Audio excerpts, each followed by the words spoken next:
I'm Dr. Scott Fuller. Many of you probably know the story of the United States naval aircraft carrier, the USS Theodore Roosevelt, that had to stay in port with so many of the crew that got sick with coronavirus. Well, as I record this on May 7th of 2020, the good news is it's preparing to set back out to sea.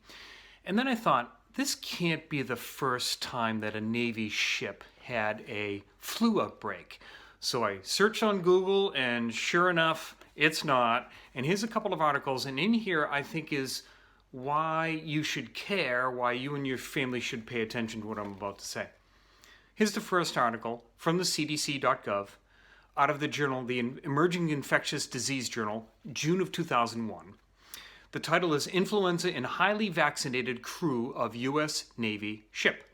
An outbreak of influenza A H3N2 occurred aboard a U.S. Navy ship in February 1996, so 24 years ago, despite 95% of the crew having been appropriately vaccinated.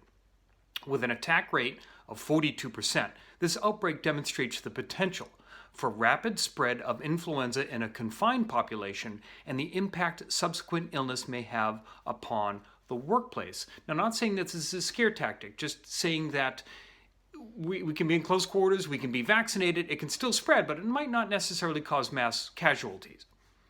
Data from the CDC indicate that a specimen collection for a new variant, A/Wuhan/359/95, H3N2, was July of 1995.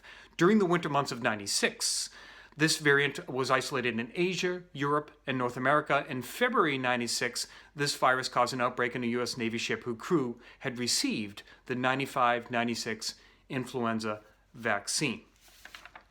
The second case was out of the Morbidity and Mortality Weekly Report called the MMWR. You can get that on the CDC website, easy to find.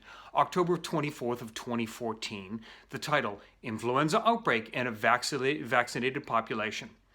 On February 10th of 2014, so 6 years ago, the USS Ardent, a Navy minesweeper moored in San Diego, California, was conducting training. Over the course of 3 days, 25 of the 102 crew sought medical care because of influenza illness. Nasal swabs collected from each patient and initial rapid influenza testing indicated 16 cases of influenza A. Ultimately, PCR testing is the test that you hear about now for coronavirus. We're all getting familiar with this. Determined that 20 of them were influenza A, 18 were subtype H3N2.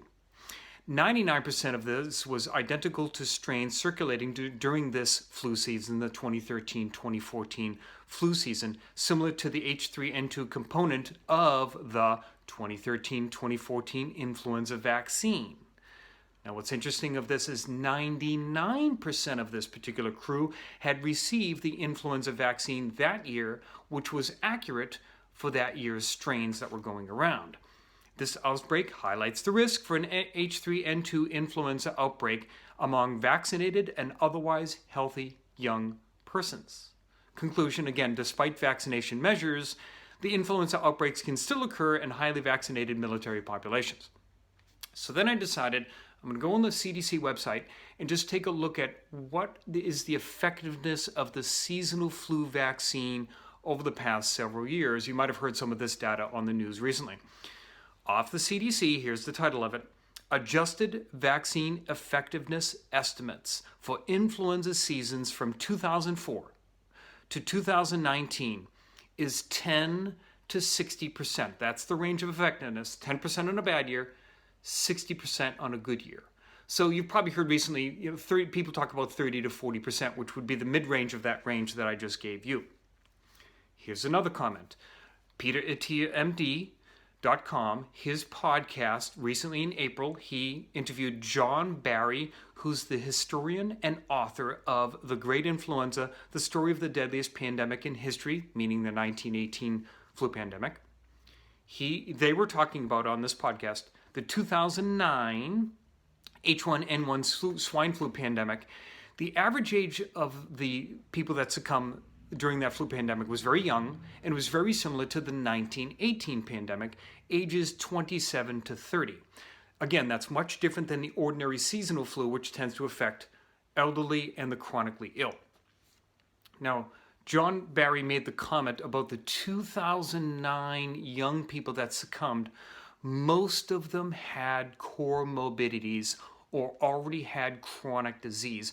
And remember that I reported earlier that there was an uptick of young people in New York City, ages 25 to 50, that was succumbing to the recent coronavirus. Almost to a T, the risk factor there was obesity.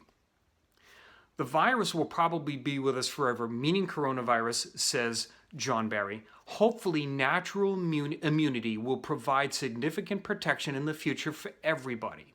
That's important. The second time around the immune system sees a virus, it should be much more efficient in dealing with it. Natural immunity. My conclusion. I believe our best protection, for the most part, is in our control. We need to spend the majority of our focus reducing chronic disease in our population. That's always been the message. That's what I've talked about for 30 years, and that's what I focus on in my chiropractic office, is helping us all reduce chronic disease burdens in us as individuals and communities and so forth. Remember that our CDC has said 75% of what we spend healthcare dollars on are for diseases that we can prevent. Obesity, heart disease, high blood pressure, diabetes, cancer, Alzheimer's. Much of this, and in most cases of this is preventable. So that's where it needs to be our focus. I'm Dr. Scott Fuller. Please join me again.